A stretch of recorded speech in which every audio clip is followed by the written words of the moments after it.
Um, Want to read again the text, Hebrews chapter 10. I just want to read two verses, verses 24 through 25. And it says, "And let us consider one another to provoke unto love and to good works, not forsaking the assembling of ourselves together, as the minor of some is, but exhorting one another, and so much the more as ye see the day approaching." For a little bit of time, I want to preach from the topic, we need each other. We need each other. There is one thing every person in this room has in common this morning. Nobody made it here by themselves. Do you agree?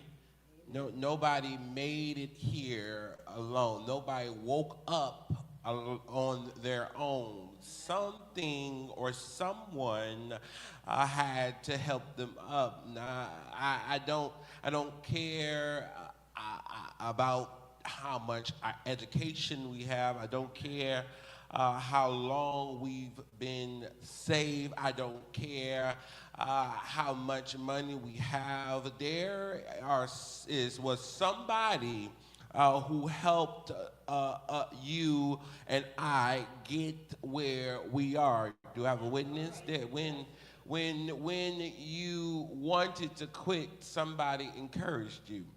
When your faith was weak, somebody prayed for you.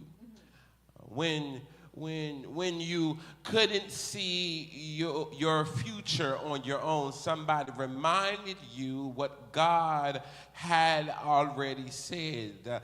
And can I just push it a little bit further? Some of us are alive today because somebody refused to stop encouraging us. Now here's the tragedy. We are living in a world where encouragement has become scarce. People are quick to cancel you. They're quick to criticize you. They're quick to expose you. They're quick to tell you everything you are doing wrong, but they are slow to building you up. Some slow to pray for you, slow to remind you that God is still working in your life.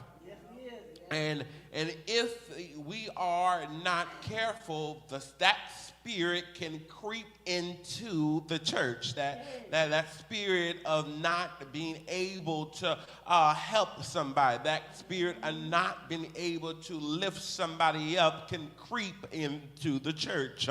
I'm not saying it has already, but it can tend to creep in the church. We speak to one another every Sunday. We but never strengthening up one another. We know each other's name, but never know each other's burden. We'll gather in the same sanctuary, not yet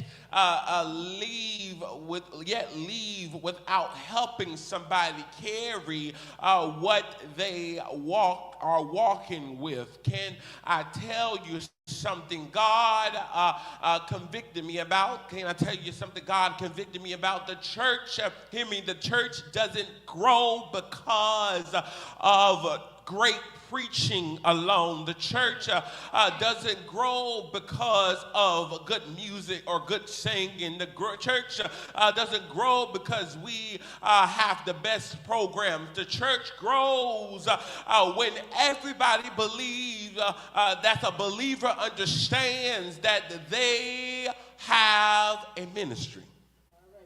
Not just the preacher, not just the choir, not just the steward board, not just the missionary society, but every believer has a ministry.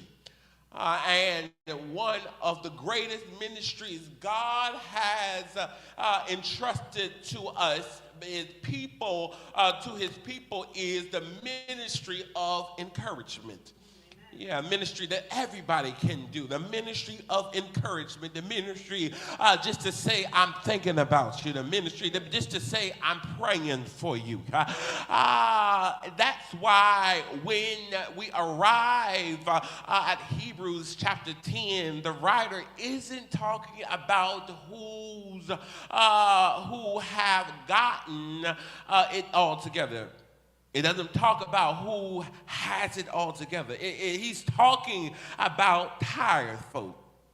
He's talking about folk who's under pressure, folk who has things going on within their life like you and I. People who are wondering if following Jesus is still worth it.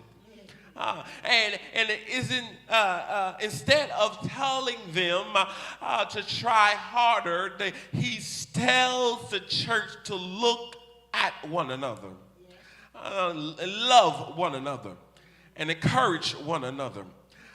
Because he is the truth, Mount Tabor. The kingdom of God is never built on or by individuals. It's built by believers who refuse to let one another quit. That's the word God gave for us this morning. We need each other. Somebody say, we need each other. Yeah, we need each other. The writer of Hebrews is writing to believers who were weary, discouraged, and under pressure. Following Jesus had become difficult. Many of these Jewish Christians had experienced persecution because of their faith. Some had lost relationships. Others had lost positions or their poise to keep going. Many had become spiritually exhausted. As a result of this, some believers had begun drifting away from fellowshipping with the church. They weren't denying Christ, no, but they were distancing themselves from the very people God has placed in their lives to help them be encouraged. The writer understands something that is still true today. The writer understands that discouraged believers often become isolated believers, and isolated believers become unvaluable or vulnerable believers. Instead of being with the believers that be helped, they become vulnerable and they allow any and everything to get in their way through Christ. Instead of telling them to simply hold on by themselves, he pointed them back to the body of Christ. Notice the language of the passage. He said, let us, not let me, not let you, but let us. The Christian faith has always been lived within a community. God never intended his people to simply attend worship together.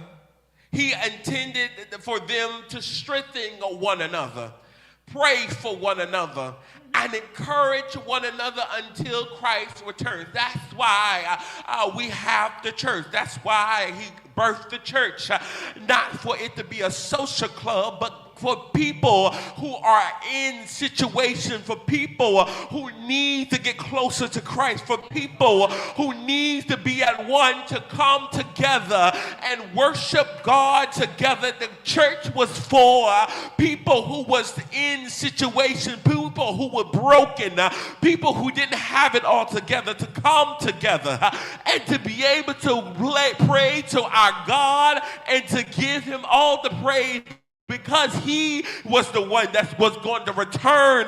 That's because he was the one that was going to strengthen us. God built the kingdom because he wanted us to be able to be help for one another. The central truth of this text is clear. We build God's kingdom best when we refuse to let one another walk alone. That means we have to be with each other to help one another through our situations. That leads me to the 3 points that I got through this text, which the first point is we need each other because someone needs your encouragement. Amen. We need each other because someone needs your encouragement. Yeah, and in the text it says, and let us consider one another. Let us consider one another. The writer begins by saying, consider one another. The word consider means to intentionally think about someone else, to notice them, to pay attention to them, to care enough to ask, how are you really doing? Not just to talk, not to talk about them, but to see if they are all right, to see if they need some help, to ask them how they're really doing. Can I tell you what the enemy loves? Can I tell you what the enemy loves? The enemy loves, he loves for us to become so consumed with our own lives that we never notice the people sitting beside us. Somebody came to church this morning smiling, but they are hurting. They are going through situations in their own lives. Somebody sung every hymn, but they are carrying grief. Somebody shook your hand, but they almost didn't make it through this week. Jesus notices people. He noticed the blind Bartimaeus.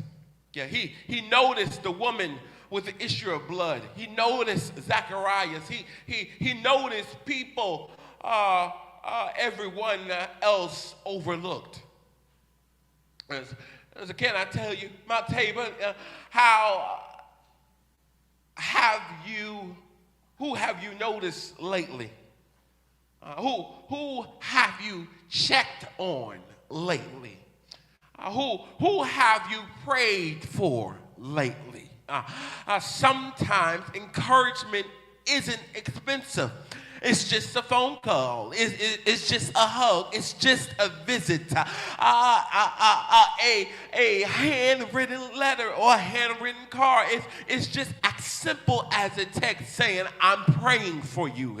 Because one encouraging word can change somebody's entire week. We need to help each other and encourage each other, because there's some things that we're going through this week that you don't know about. There's some situations that we're dealing with you don't know about, but your encouragement can help me get by. Your I'm thinking of you can help me throughout the week. I'm praying for you can help me from losing my mind. I love you can help me from killing myself. It doesn't matter if you care. It doesn't matter if you think that somebody don't care about you, but God says, I didn't bring you to this world. I didn't bring you to this place just so that you can say, I'm not going to do it because of how you feel. God said, I have you on assignment. So, my brothers and sisters, he wants you to understand that you're not doing it for the goodness of you. He says, I allow you to do it because I need you at this moment. He said the church is for us encouraging each other, which leads me to my second point. We need each other because love builds the kingdom. Yeah, love builds the kingdom. And in Texas, it continues to say, to provoke unto love and to good works. To provoke unto love and to good works. The writer says, we are to steer one another towards love and good works. Real encouragement doesn't stop with making people feel better. No, it doesn't stop with making people feel better. It inspires people to live better. It inspires people to think better. It inspires people to want to do better. Barnabas understood that. When everyone doubted Paul, Barnabas believed in him. When John Mark failed, Barnabas gave him another opportunity.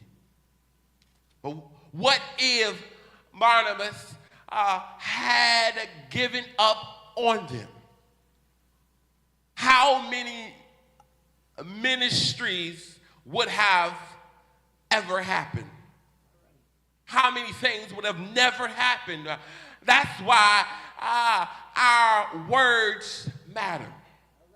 Our encouragement matters. People often become what they are consistently told they can become. That's why we should always talk positive in front of people. That's why we should always talk positive towards people and never talk negative and talk about people. I don't understand why we talk about people and think that things should be good in our own life. I don't understand, especially in the church, why we consistently trying to downgrade or disengage people and think that our own life is good, think that we have it in a bag like a bag of chips. Why should we be able to consider that we are better than someone and not think about what they have? Because we have something too.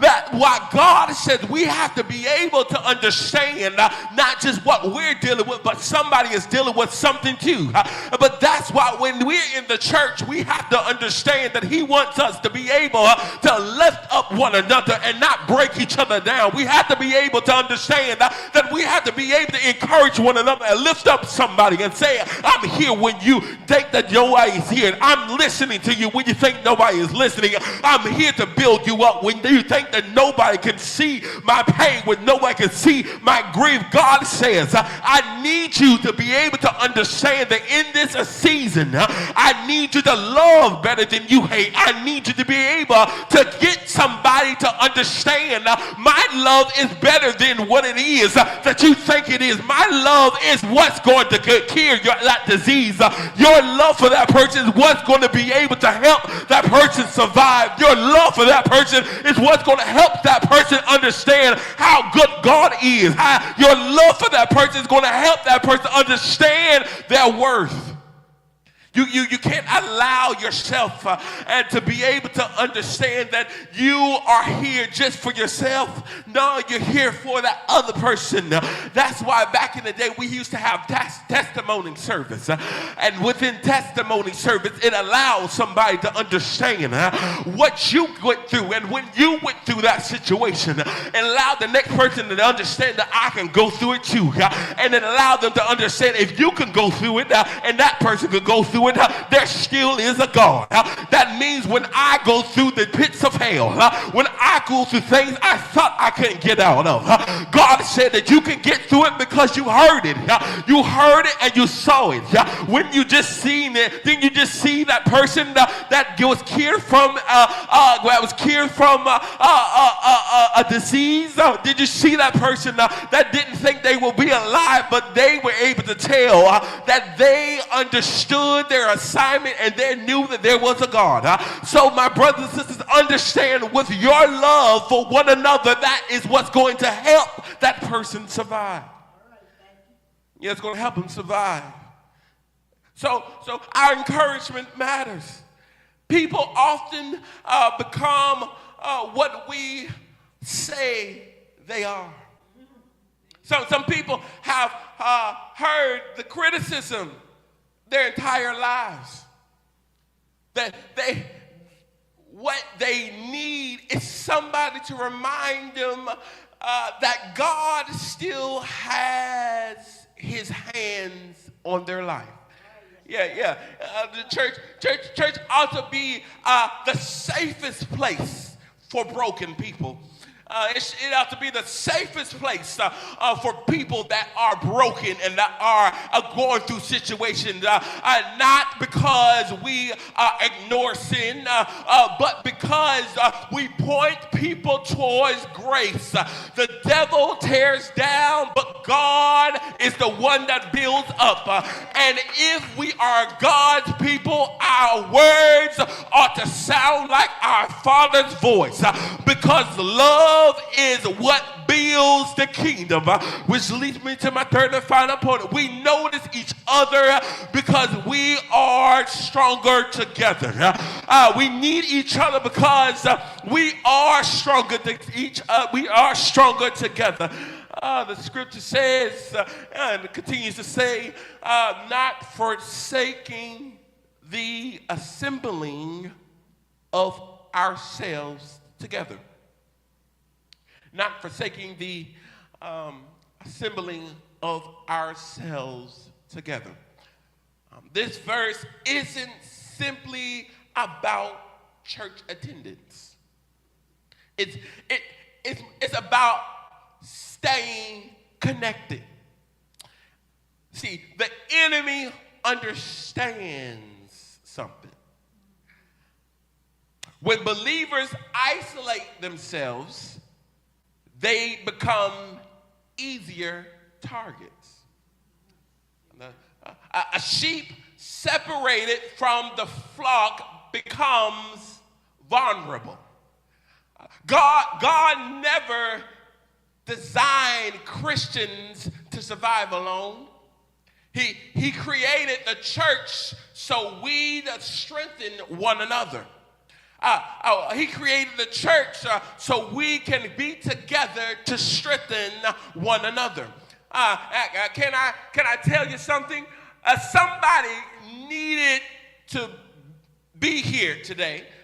Somebody needed you here today. Maybe they needed your testimony. Maybe they needed your smile. Maybe they needed your worship. Maybe they needed your prayers. Sometimes we think church is about what we receive, but but often God sends us to church because somebody else needs what he's placed inside of us. Every believer has a ministry. Every saint has an assignment. And one of the greatest ministries in the Christian and in Christendom is helping somebody else keep going. That's why we need each other. That's why I need you and you need me to survive. We need each other. Can I preach it like I feel it? Can I preach it like I feel it in my bones? The reason some of us are still standing, the reason some of us are still standing is because God refused to let us walk by ourselves. You might have gone away, you may have gone astray, but God says, I'm not going to allow you to go farther than you need to. I'm going to string you back over here. That's why you have to understand, even though you may go away sometimes, God says, I'm going to bring you back to where you need to be. It's because God refused to let us walk away or walk by ourselves. When you wanted to quit, God sent somebody. When you wanted to throw in the towels, God sent somebody. When your faith got weak, God sent somebody. When your tears fell down your eyes, God sent somebody. Sometimes it was your mama. Sometimes it was your daddy. Sometimes it was your grandparents. Sometimes it was your pastor. Sometimes it was that one church member, the one that you thought didn't care nothing about you.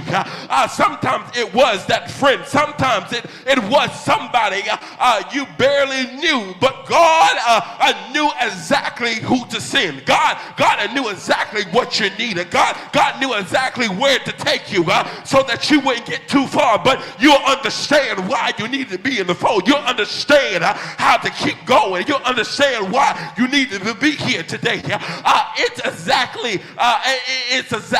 the right time with exactly the right word. And because somebody encouraged you, you are still praying today. Because somebody encouraged you, you're still praising today. Because somebody encouraged you, you're still surviving today. Because that one encouragement, you're still believing, you're still trusting, you're still standing. And so now, don't spend your whole life receiving encouragement without becoming encouragement yourself. Don't allow yourself to get all the encouragements without giving somebody encouragement, without reaching your hand out and telling somebody else what God wanted you to tell them. There's somebody waiting for that one phone call. There's somebody waiting for your prayers. There's somebody waiting for your testimonies. There's somebody waiting for your encouragement, because when God's people start lifting up one another, the church gets stronger. When God's people start lifting up one another, families get stronger. When God's people start lifting up one another, communities get stronger. When God's people start lifting up one another, the kingdom gets stronger, and the gates of hell shall not prevail again. A church that is understanding that we need each other. God says we need each other to survive. I need you.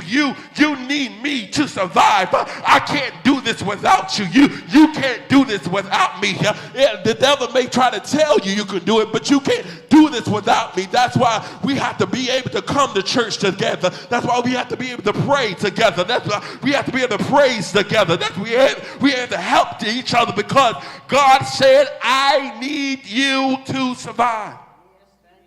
Families, before we leave today, remember this. Every one of us has a ministry. Everyone has a ministry. Not everyone will preach. Not all of us can sing or will sing. Not everyone will teach. But every one of us can encourage somebody. Amen. Yeah. We all can encourage somebody. Before next Sunday, call somebody. Visit somebody. Pray with somebody. Write a note to somebody, or send that text. Speak life into somebody who feels like giving up. Because sometimes the greatest sermon you'll ever preach will be through your encouragement. Yes, thank you. Yes. The greatest sermon you ever hear is somebody encouraging you to keep going on. So as we begin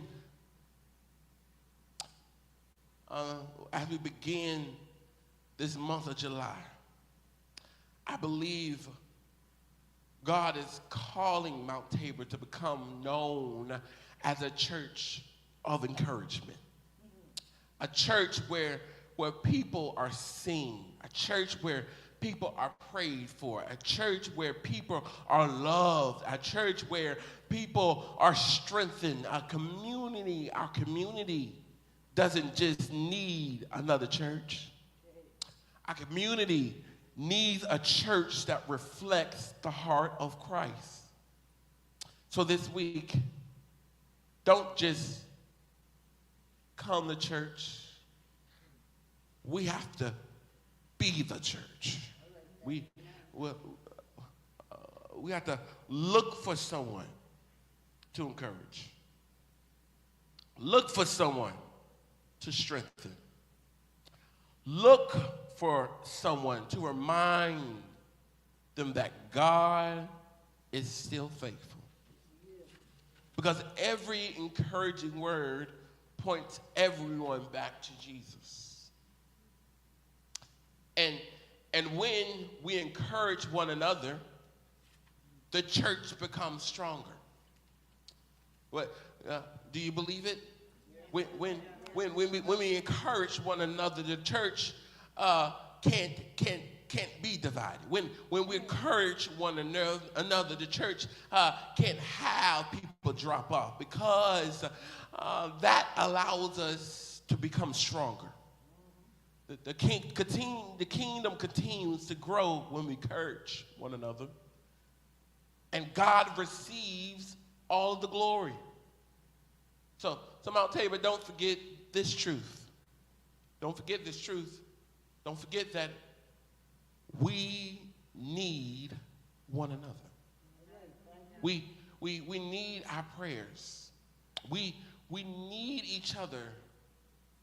We need our presence. We need each other. Our encouraging word. We need each other. Because when we hold one another up, we remind the world that Christ is holding one another, which is all of us. He's the one that's holding us up. Christ is the one that's keeping us together. So remind yourself that you need someone. You can't do this alone. You need someone. You can't be here alone, because life is hard. Life is difficult. So I need you and you need me. We all need each other if we are going to survive this life. We all need each other. And in order to do that, we have to love on each other. In order to do that, we have to encourage each other. We have to be able to not talk bad, but be able to uplift each other. Because God has us all on assignment. And in this season, he wants us to love our neighbor as he loves us. So